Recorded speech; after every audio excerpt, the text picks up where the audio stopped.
He had 4 interceptions, one touchdown, and the 45-14 loss. Eli Manning looked like the Eli of old, 2 Super Bowls. He had 5 total touchdowns, 4 passing, and 1 of which he ran in. Washington looked lost as Kirk Cousins tried to find his way. I was trying to get everything back in one play, and you can't do that. That's not the way it's going to come back. So I was starting to force things and trying to do too much, and I just didn't stay true to my reads and stay patient. So, you know, I'm going to learn from it, but, you know, not a good outing tonight. Definitely not a good outing tonight. Stephen A., you said you were upset about what you had to witness in the nation's capital. What did you learn from what you witnessed in the nation's capital? Well, we learned 2 things, Skip Bayless. Number 1, there is no quarterback controversy in the nation's capital. This is RG3's team, which brings me to point number 2. Kirk Cousins, say this for him. He's no liar. I can tell you that much. He sat there and he continuously told us he's a backup quarterback. He continuously told us this is RG3's team. He's continuously told us he's just here trying to hold down the fort until he's ready to hand back the reins. And we thought that he was just being PC, just politically correct, making sure that he didn't ruffle any feathers or give it or provide any kind of headline or bulletin board material, when in actuality, Kirk Cousins should be applauded for being one of the most honest people we have seen in American history when it comes to a football player, because he did not lie one bit. He was god-awful. I can't put into words how epically bad he was.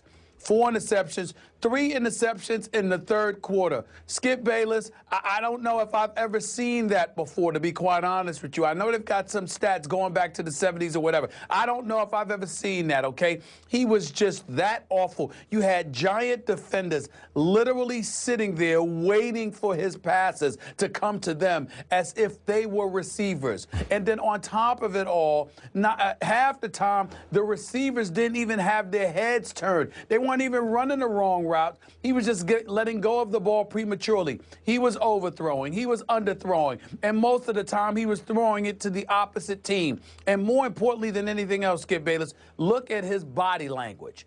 The guy had his head down all the time, looked depressed. Players were scattering away from him like they were cockroaches running to some other piece of food or whatever the case may be. Any place where Kirk Cousins wasn't, that's where they were going. They almost wanted nothing to do with him, and I can't say that I blamed them. He was awful.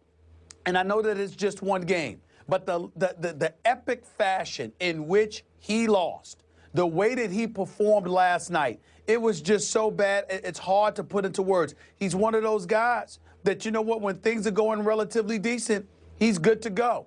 But when you put him in any kind of hole, and they put him in a hole by forcing a turnover, forcing him to fumble inside his own 30-yard line to lead to the Giants' first score, when that happened, from that moment on, he folded like a cheap tent. He wasn't alone. Please don't get me wrong. Haslett needs to be worried about his job. They're just awful on defense. There's no question about that. You look at some of the things that they do. With Donald, the tight end, with his 3 touchdown have himself, by the way, 3 touchdowns by a tight end was that first time since 1962. It's just unbelievable. But how is it that you have him on the right side, Skip, and you've got some dude 5'8" on him, and he's about 6'6"? I just don't understand that. I don't know what Haslett was thinking. In the end, I just look at it. This team got penalties on extra points, okay? They couldn't do anything right. And it's just a bad team right now. Gruden looks bad. Haslett looks even worse. But nobody, I repeat, nobody looked worse than Kirk Cousins. And oh, by the way, when you really, really look at it, Pierre Garçon, okay, and Halou Jr., and I forgot who else. They combined for 5 tackles. Skip Bayless, they're on offense, but they had 5 tackles. I mean, it's just horrible. Just horrible. It really was that bad. Just was. So, what do you want me to say? Yeah. Oh, gosh. Get out of here. I guess I could say, you know, maybe Robert Griffin III has a job waiting for him when he returns after all. Maybe. Yeah. Maybe he'll actually get his job back. I don't know. And maybe we'll have to wait another 10 days or so for the Kirk Cousins era to officially begin, because I don't think it started last night, because I never thought it had started before. And it did get so bad late in that game, I waited for the home team to take Cousins out of the game and put their aunts and their uncles in. That's how bad he was. Just put your aunts and uncles in for your cousins, right? Because that's all you got. It was that bad. Am I right? Was it not? He described it for you. He's throwing balls to the other teams. Just put your aunts and uncles in, Washington, because that's all you got. That's not. But it's true. That's how bad that game was. Okay. Yeah. Back to serious business here. Okay. That was funny. Right, that was funny, boy. That was a good one. Thank you. You're welcome. That was off the top of my head. Okay. I tried, because I love you so much. I tried to warn you yesterday. You should have been true blue. You should have picked your Giants, because they were really impressive against a Houston team that had been impressive in its first 2 games. I know Ryan Fitzpatrick turned back into Ryan Fitzpatrick, but without D'Angelo Hall in that Redskins secondary, I figured Eli just might eat him up, and did he ever? That was pretty good Eli. Yeah. That was pretty great Eli last night.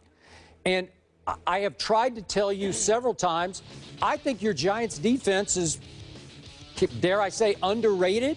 And last night they did not have Beeson, and then they lost DRC fairly early in that game. They did. And they're still pretty good.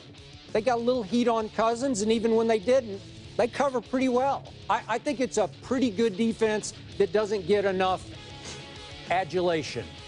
So, in the end, I'm going to say it again. I've said this from the start. Kirk Cousins is not a starting quarterback in the National Football League. God help us. He is definitely not a franchise quarterback. And I also tried to warn you that last year he got his 3 starts at the end of the year, and he was not very good. Against Philly, he threw a lot of pretty passes in the first 3 quarters, but when it was money time, when it was time to go win the game, was it 27-all going to the 4th quarter? Again, QBR, scale of 0 to 100. Kirk Cousins in the 4th quarter had a 12. Nick Foles rose, Kirk Cousins fell. That was the story of that game, which was a big shootout and a big NFC East. It was a deciding kind of early season game in the NFC East, and the Redskins went south and the Eagles went north. So in the end, is it time for the Colt McCoy era? I don't know. But Kirk Cousins he's a solid backup, because he's a nice young man who says all the right things. But as you so ably noted, the things he was saying were just honest. Like, I think in his heart of hearts, he does believe it's Robert's team. I'm just here trying to keep the seat warm, and hopefully we'll win a few games in his absence, and then I will hand the reins back to the man who deserves to have the reins in his hands.